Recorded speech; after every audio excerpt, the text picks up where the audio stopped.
same personnel. What do you attribute as the biggest difference? It's got to be more than just a commitment to doing it, right? I mean, what are you guys doing better this year, just running the ball, than you have maybe over the last 2 or 3 years? I mean, definitely that commitment to doing it that's a big part of it. Execution, being more sound with our alignments, executing better for a number of reasons. And it's something that we have to continue to do. That's a part of our game, a part of our makeup. So we're looking to be successful going into this week and into the postseason. That's extremely important for us. Is it one of those things where it sort of feeds on itself? That once, I mean, I counted in this last game, you had 15 runs of 7 yards or more, which is absurd. Like, is it one of those things where once it gets going, it feeds on itself? Yeah, I mean, run game, it's a lot of different variables that goes into being able to, sustain a run game. If you get behind early, it's kind of hard to do that.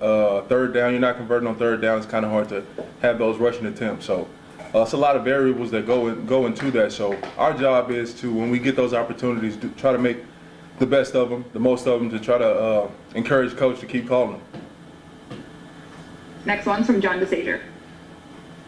Terron, almost a week removed from the Christmas Day game, but obviously a dominant performance by you. Coach Payton said it was probably one of your better games in the last several years. How would you rate your game Christmas Day? I think I did some things well. Had some impact blocks, but still some areas of improvement for sure. Things that I want to clean up and get better at. And that's the goal going into this week and into the playoffs. I think everybody, we just got to be fully committed. Our mindset got to be, focusing on dominating and taking over games. So that's what we're looking to do on a weekly basis. So myself, I got a ton of things to improve on and get better at, and I'm gonna do everything I can to do that. How much of an adrenaline rush was it for you to have, your teammates, hyped up the way they were with the way you were playing? It's great. It's great. That energy. That's what we feed off that energy, and so however we can create that and keep that going, that momentum, that it's huge for us. It's huge for us. So that's something that I always try to bring that energy, that excitement, having fun out there. Really, it's a game. So we're out there just trying to have the most fun, and it's always fun when you're winning. Next one's from Amos Moran. What have you seen from that Carolina defense? How have they maybe grown or changed since the first matchup you guys played them this year? They play fast. They play really fast, and they take the ball away.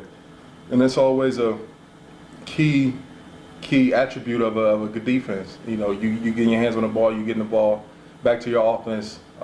That's the signs of a good defense. So those guys play extremely hard, extremely fast, and we got to do a great job of protecting the ball.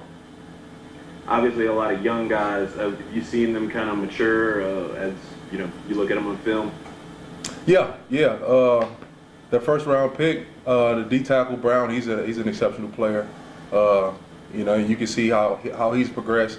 Burns, I think Burns is a really good player too. He's a phenomenal player. A lot of speed, athleticism. As a collective defense, those guys, like I said, they play hard, they play fast, and they create turnovers. Next one's from Amy Just. Yeah, both Easton and Pete were full participants in practice today, so that's obviously good news. But when y'all can play 6 different starting lineups and still play as dominantly as you have been this season, just how beneficial is that for y'all, just knowing there isn't much of a drop-off between the first starting lineup to the 6th one? Yeah, man, I think our depth is incredible, honestly. Just looking at the guys that we have sitting, they can all start.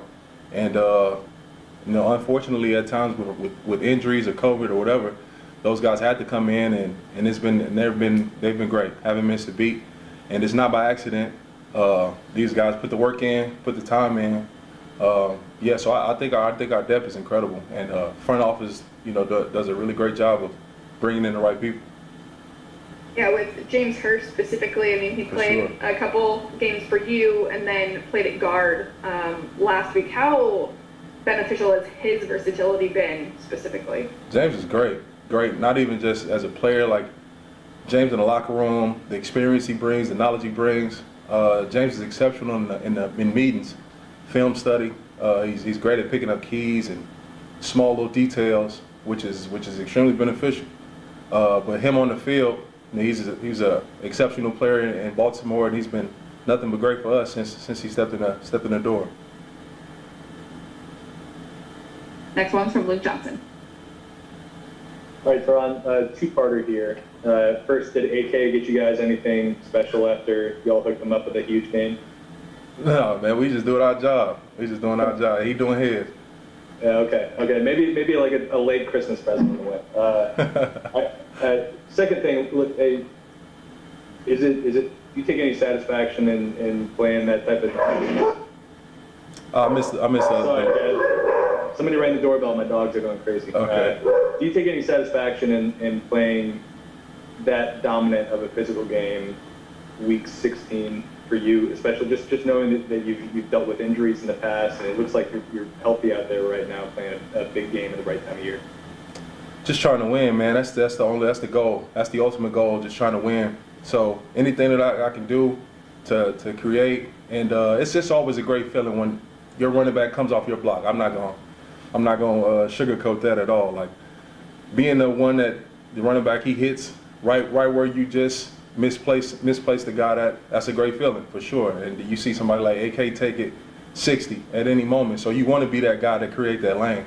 And all five of us, or six, if we in jumbo, all six of us are trying to be that one to create that lane. And just that excitement, having fun, and that will to win has been big for us. And we have to maybe even turn it up some more these last several weeks. Next one's from Brett Martell. Hey, Terron. What have been your impressions of Emmanuel Sanders' influence on the team and its success this season? I know it hasn't always been statistical, but maybe in other ways. I'm a huge Emanuel Sanders fan. Huge. Like the guy he's great. Like I sit back and watch his routes, like the way that he goes about his business. He's extremely professional. He hasn't always had the big numbers week in and week out, but that's never a problem.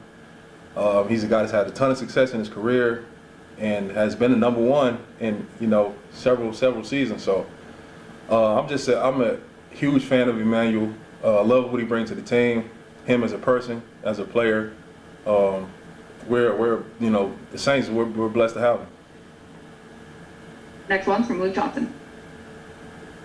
Terron, I apologize if I asked you about this in the last couple of weeks, but how big a role do Coach Dan and Nugent play in the continuity you guys have had, and how would you kind of compare and contrast their styles as coaches? Yeah, I mean, just speaking on that depth, a lot of that is in development, and that's coaching.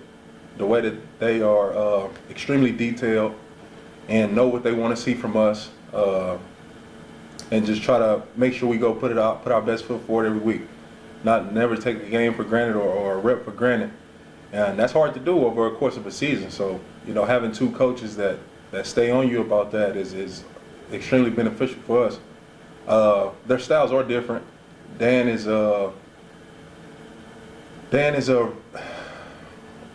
he likes to take things a lot slower, long meetings, repetitive, but he's ingraining. He's ingraining. Nuge more so on the field, walk through, things like that.